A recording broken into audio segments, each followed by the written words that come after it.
Good evening, everyone. Eric McRae here. So I'm continuing the series on the flat earth debates.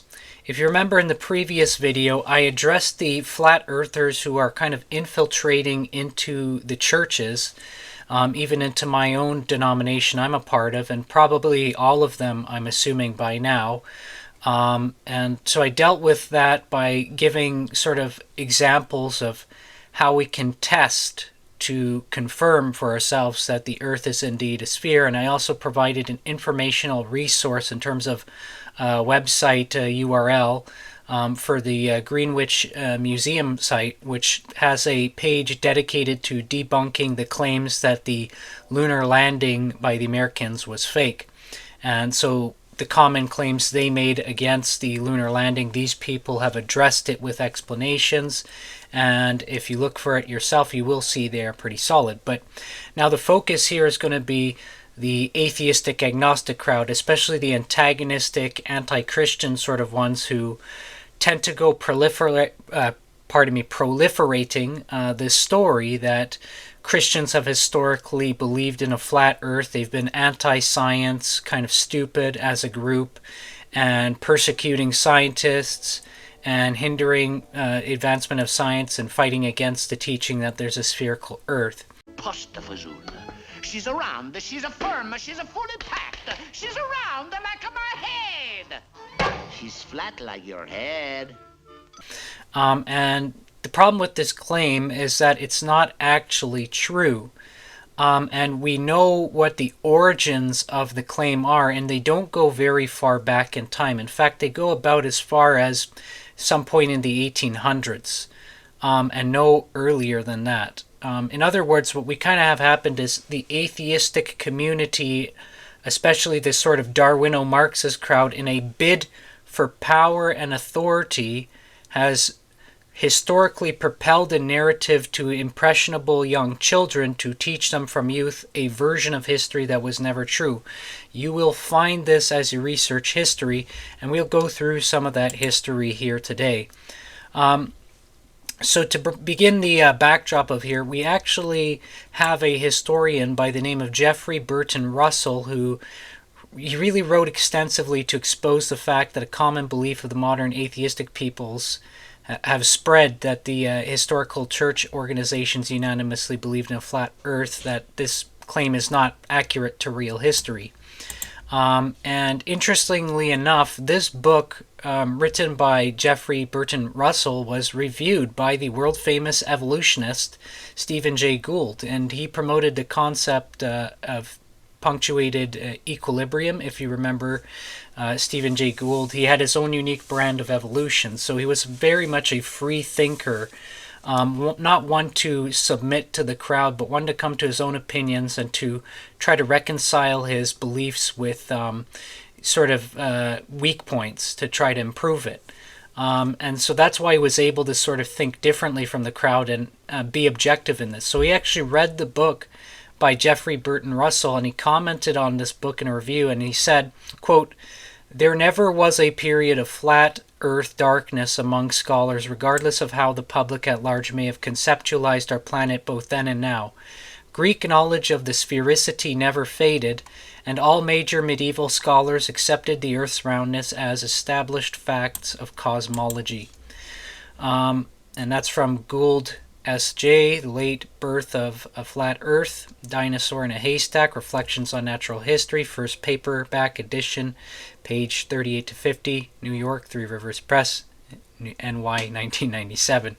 I might just put the citations on the screen in text to save time in the future. So Russell showed that the flat earth belief was actually extremely rare in the church, historically speaking. The flat earth's two main proponents in history were Lactantius from 240 to 320 AD, and another fellow by the name of Cosmas Indiclopleustes, hard to pronounce that one, who's from the 6th century AD, and the latter part of his name means voyager to India.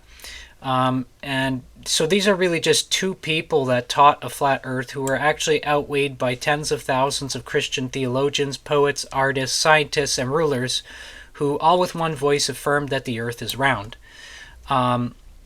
We can know many of the medieval scholars because to this day we have their writings copied and recorded down thanks to the scribes that passed on the tradition of maintaining their writings. We know that many of them were Christian, many of them were theists and deists, and they indeed believed that the earth was round, not flat. We have their writings to this day. So some examples of Christian and theist medieval scholars that supported a spherical earth, and this is a very small list. It's actually a lot bigger than this, but these are some major names that will stand out as, very prominent individuals. One is Roger Bacon from 1220 to 1292. He actually invented the spectacles. John Buridan from 1301 to 1358. He's the one who developed the concept of impetus, which was really the first step towards the modern concept of inertia, which was indeed an important development in the medieval scientific advancement. Nicholas Oresme, 1320 to 1382 AD, who wrote influential works on economics, mathematics, physics, astrology, astronomy, philosophy, and theology. John of Sacrobosco, 1195 to 1256 AD, he wrote the treatise on the sphere. One very prominent character that in particular is really, really highly regarded in all forms of Christendom is a fellow by the title and name of Venerable Bede. Of course, there were many that were well known, but few can really compare to Venerable Bede, who lived between 673 to 735 AD, and he popularized the common BC AD dating system, and he was actually a leading astronomer of his time. He also calculated the creation of the world to 3952 BC and showed how to calculate the dates for Easter, taught that the earth was round, and explained the seasonal variation of days, and explained how tides were dragged by the moon. And interestingly, in this detail about explaining tides being affected by the moon, he was actually the first known with this insight about the tides, which ironically Galileo explained wrongly centuries later. So he got it right centuries before Galileo came commenting on how he thought this worked, which Galileo wrongly explained. So sometimes some people can be very, very ahead of the game, and Venerable Bede was one of those characters. So Venerable Bede actually wrote, quote, "We call the earth a globe, not as if the shape of a sphere were expressed in the diversity of plains and mountains, but because if all things are included in the outline, the earth's circumference will represent the figure of a perfect globe. For truly it is an orb placed in the center of the universe. In its width it is like a circle, and not circular like a shield, but rather like a ball, and it extends from its center with perfect roundness on all sides." And that's from Bede's On the Reckoning of Time, De Temporum Ratione, 725 AD. Another important scholar is Thomas Aquinas, the leading church theologian and philosopher of the Middle Ages, who lived between 1225 and 1274 AD. He wrote in Summa Theologiae, first part of the second part, question 54, the distinction of habits, article 2, reply to objection 2, the following. He says, "The physicist proves the earth to be round by one means, and the astronomer by another. For the latter proves this by means of mathematics, example, by the shapes of eclipses or something of the sort, while the former proves it to be by means of physics, and by the movement of heavenly bodies towards the center, and so forth." And we have actually sort of preserved physical evidence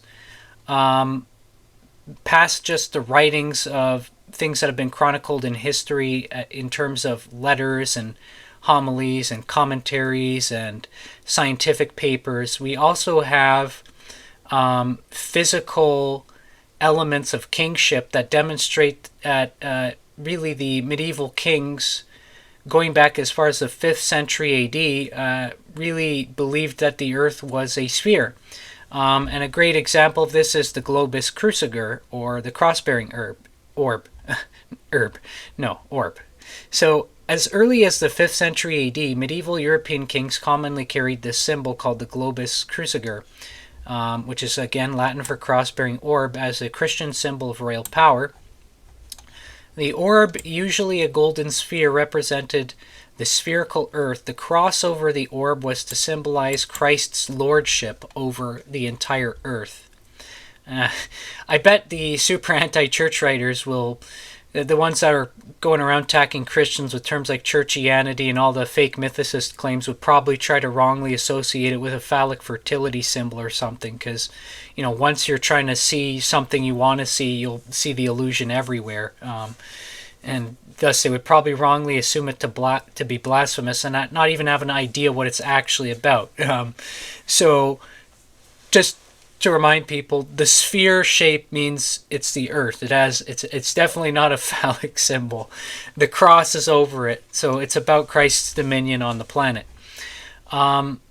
So to move back a bit and talk about where did the confusion come, because with what I'm sharing you here, you can clearly see that the general consensus of the church community, the general consensus of the medieval scholarship community, of theologians and commentators, all of whom were religious and were committed to religious practice, they all believed in a spherical earth. So where did we get the story that Christianity classically taught that the earth was flat, persecuted scientists, fought with people to hold them back from believing in a spherical earth? Where did we get these stories?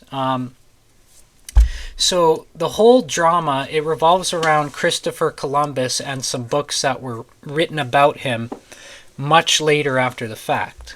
So let's get into Columbus here. Christopher Columbus, he lived from 1451 to 1506. And interestingly, he was never opposed by flat earthers of the church, despite what many have claimed and wrongly believed because of later literature. Because they weren't any there to oppose him. He had no opposition from flat earthers at all. There were none opposing him. Not amongst the church or the political leaders. The actual issue that happened with Columbus, where he's butting heads with the church and the political leaders, was over a completely different issue.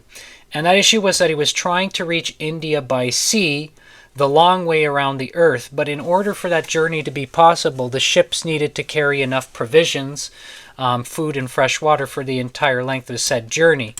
And the reason this was complicated is because Columbus was operating with calculations of the distance that he learned from the writings of the 9th century Persian astronomer Alfraganus from AD 870, who had estimated that each degree of latitude was equal to 56 2/3 miles.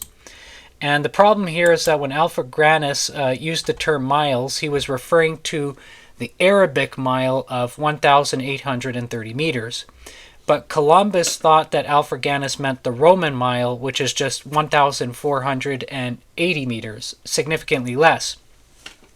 So actually, Columbus, for a lack of consideration, greatly underestimated the Earth's circumference and was only about 3/4 of its actual length of about 40,000 kilometers. So Columbus also greatly underestimated the distance between Japan and the Canary Islands as well, as 3,000 Italian miles, 3,700 kilometers, but the actual distance is over 19,000 kilometers. So it was way off there in another area too. But the more pressing one was the journey to India. The journey across the world. And so the claim that the dispute of the church with him was over the shape of the earth is actually a false claim. There was a dispute, and it wasn't just the church, it was political leaders and others as well. And it's not over the shape of the earth, but the distance of the circumference of the earth, and the distance that Columbus would have had to travel for his goal, and therefore categorically related to the consideration of his food supplies and like, out of concern for the well-being of him and his crew members on the ship. Columbus was opposed by them on concern that he would not pack enough food and fresh water. That was it. So he actually was just lucky to survive, if you think about it, or should we say blessed, that another enormous continent happened to be in his way, and that ended up sort of formulating where we got this kind of wrong language habit of calling the native aboriginals in the Americas Indians. The Indians, as they would say in the movies, right? The Native Americans were not Indians, but Columbus had landed on the the wrong continent and missed his goal.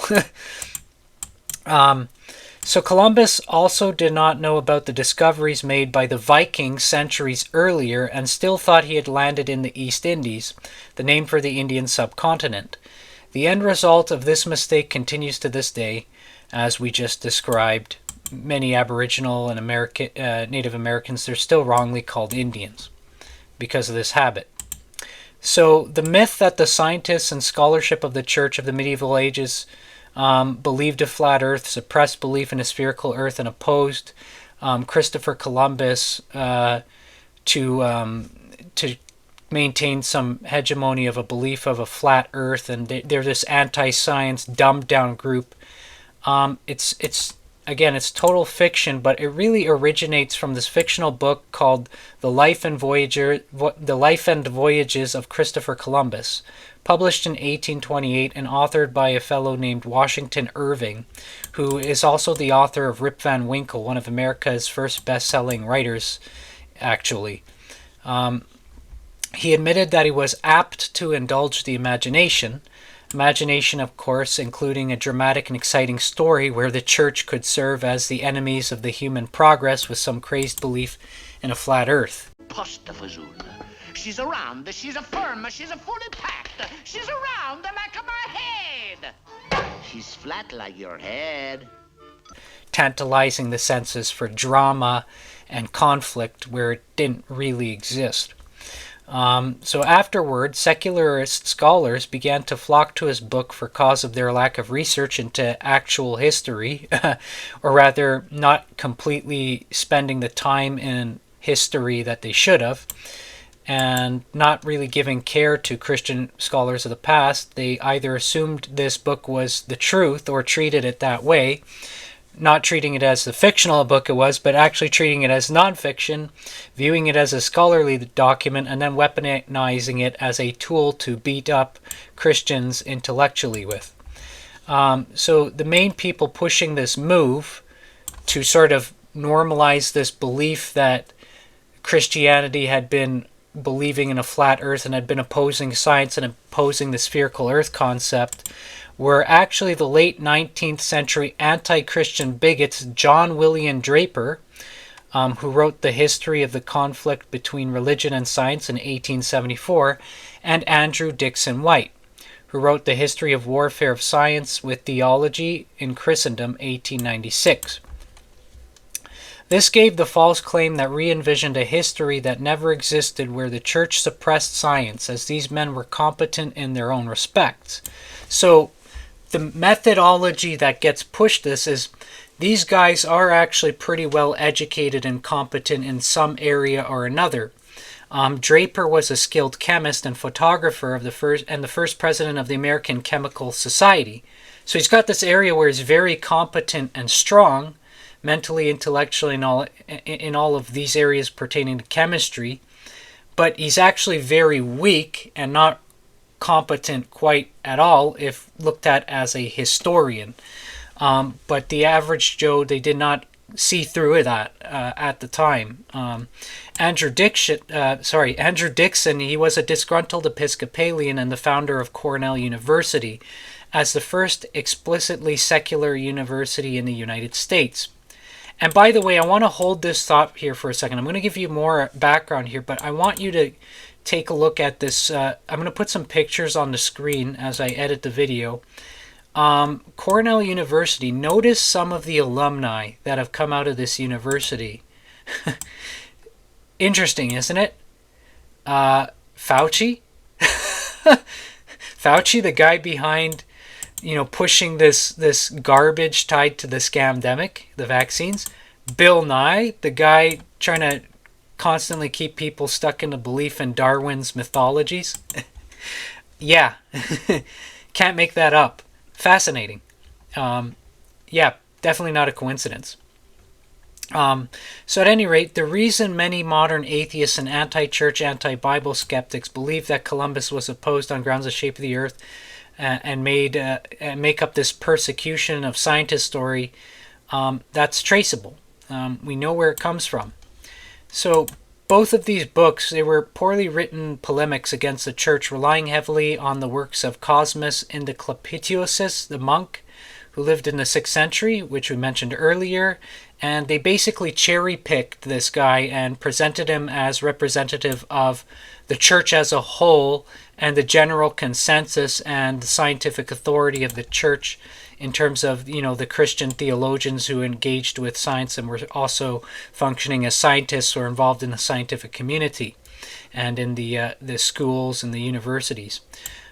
So basically, cherry picked this guy who's actually an exceedingly rare minority in the church organization and portrayed him as a good picture of the general belief. Either purposely excluding all those other writers of history who write to the contrary, who are Christians and theologians, or as an act of mischief, or just for lack of competence, whatever the reason, they excluded to give you the secularist community the actual picture of what history was actually like, and kind of intentionally or unintentionally dumbed down the secularist community. So yeah, these were the ones pushing the conflict thesis of this battle between Christianity and science, which is discredited already by meaningful scholarship and has been for many years. In fact, the scientific method only developed in Christianized Western nations, whereas it was actually stillborn in polytheistic Greek culture in China by comparison.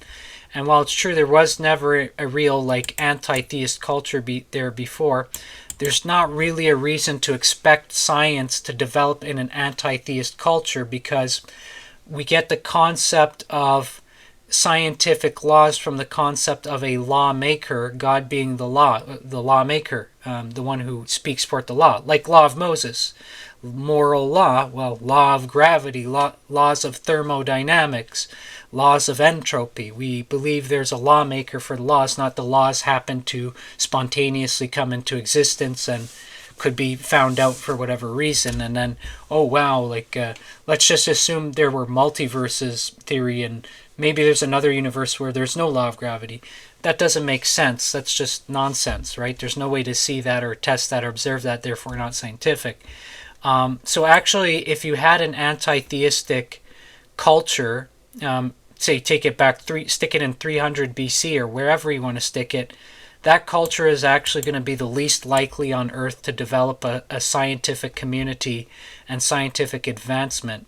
If anything, the involvement of the anti-theist group with science in sort of merging itself into the secularized modern secular community is kind of a luxury they afforded on the back of the Christian deist and theist scientists who did all the heavy work, and they just kind of came on the scene at just the right time to sort of ride the wave and take advantage of it for their own purposes. But they didn't really set us free from any sort of anti-science religious bondage, and they didn't really cause the breakthroughs and advancement at all. They only took advantage of the hard work that was done by others and came at when it was already peaking to be able to develop technologies in a way that, yeah, would make it look like they're these geniuses, but without all the discovery of the scientific laws and scientific principles done before them by those people who predated them, they would have nothing. They wouldn't have been able to figure out what they did on their own or create the inventions they did. So, yeah, that's just a fact of history. So Colin Russell, the Emeritus Professor of History and Science and Technology from the Open University, he wrote of Draper and White, quote, "Draper takes such liberty with history, perpetuating legends as facts, that he is rightly avoided today in serious historical study. The same is nearly true of White, though his prominent apparatus of prolific footnotes may create a misleading impression of meticulous scholarship. Both Jeffrey Burton and Stephen Jay Gould wrote that Draper and White had an agenda to discredit the Christians who opposed the then new, in Draper and White's day, theories of Charles Darwin, by labeling them as flat earthers to imply by extension through intensity of passion, though perhaps avoiding the words at the time their opposition came from a place devoid of reason, being ape-like, animal-like, less intelligent, stupid, mentally deficient, when ironically this was not true of all, of either the Christian general populace then or of the Christians of history with regards to the relationship to the scientific community. So here's where you see that kind of atheistic Darwinist, Darwinist kind of movement pushing, and just unfortunately, I'm sorry if you're a Darwinist, a Marxist, a Darwino-Marxist, but really just making lies up to take down Christianity, to engage in severance from the moral laws. That's really what it's about at the end of the day. You see that with Charles Lyell and his approach to changing the dating system for determining the age of the Earth. Writing openly, he wanted to oppose Mosaic geology, to separate science from Moses. You see that in the case of Julius Wellhausen's JED hypothesis theory being applied onto how to interpret the dating for the writings of the Old Testament. All these guys are basically really just in league to advance a new world view that was not sustainable, which could not be bound by standard moral ethics of the time. That's really what it was all about. In truth, it wasn't some community that suddenly developed an enlightenment, an enlightened intelligence, and then put all these Christian institutions and dogmas to the test and broke free and obtained free thinking. So oh, well, we didn't have an agenda. We had no bias. We didn't really want Christianity to be untrue. We just looked at the data with our spectacles on and realized that was the case, and were forced to concede to reality. That's what atheists tend to want to say happened, but that's actually not what happened. The opposite is true. They were looking and they're like, how can we get away from the church's moral concepts? We hate them. And they invented a system to do it. And that was that. So let's talk about misinformation in the school system after the times of Draper and White. So you should be able to tell kind of the history that you haven't heard just from what you have heard. Obviously, the writings of Draper and Mr. White over there, they got consumed and eaten wholesale by the public schooling system, or implemented in it by obviously either unintelligent authorities or kind of corrupt ones. And so consider the 20th century high school textbook, The American Pageant by Thomas Bailey. Many of its editions included the text that described, quote, the superstitious sailors of Columbus's crew grew increasingly mutinous because they were fearful of sailing over the edge of the world. This is obvious misinformation, as history does indeed reveal that the general consensus of the time was that the Earth was a sphere, so the sailors obviously knew the Earth was a sphere and had no fear at all of going over the edge of the world, and there's no writing, no historical document anywhere describing Christopher Columbus's crewmate were afraid of going over the edge of the world. That is nonsense. It's just made up, fabricated history by your secularist atheist community, pretending to be experts when they don't really know history. So this is important. Another factor to consider is the question of who's actually the current leader of the Flat Earth Society, because if you're portraying flat earthers as Christians, and Genesis doesn't support kind of contemporary views of, say, evolution and such, you're going to have a hard time reconciling this, because interestingly, the current Flat Earth Society leader, he doesn't really have much to do with biblical narratives at all. So there's this person named Natalie Wolchover who reported in Live Science in June 2011 on the question of if anyone still believed in the flat earth theory, which was raised at the time, commenting saying, incredibly, some people still do. She said, the Flat Earth Society is an active organization currently led by a Virginian man named Daniel Shenton. Though Shenton believes in evolution and global warming, he and his hundreds, if not thousands, of followers worldwide would have you also believe the Earth is a disk that you can fall off of. Woltover and Ingenious Flat Earth Theory revealed in Old Map, Life Science 23, June 2011. So it's kind of ironic that the leading flat earther is an evolutionist, not a creationist who believes that the story of Genesis is the actual history. God created all creatures in their own kind with no transition from one kind to another kind over a million years. That's not found in the Bible. So if a rude Darwinist ever pushes the false claim, you can sort of humble them by reminding them that it's their boys leading the Flat Earth Society. And it really is. There were other religions that, unlike Christianity, deferred and actually taught that the earth was flat. Hinduism taught that it was flat, triangular, and sitting on the head of an elephant. Maybe there's others like that, but that's irrelevant to what the Bible says or what Christian history says. And if you need to learn on that, you can check out the other video I posted, or you can go on YouTube, look up Creation Ministries International. Their channel is CMI Video. Go through their videos and learn for yourself, or go to the Creation Ministries International website, or maybe Answers in Genesis, and you can find out all about these things. And these are not sites that just invent information out of thin air like the antagonistic, anti-Christian, bigoted atheist did. They are very thorough most of the time in their usage of citations, giving you the historical references, the exact books, the exact documents, and the dating for them. Is all traceable. So they actually have a scholarship, a good level of scholarship, and proper usage of footnotes and citations and the like. So this really concludes the conversation for did the earth, did the church classically believe in a flat earth? Did the church oppose science and persecute scientists? Did the Christian church try to keep people in a bondage to a flat earth belief? No. In fact, only 2 guys out of the whole church and theologian community are known to have really been believers of a flat earth, and we're an extreme minority. And instead we have writings of hundreds, thousands of theologians, of philosophers, scientists, and the like, who all describe the earth as a sphere. So no, it's not real history, and therefore we can set aside the silly narratives.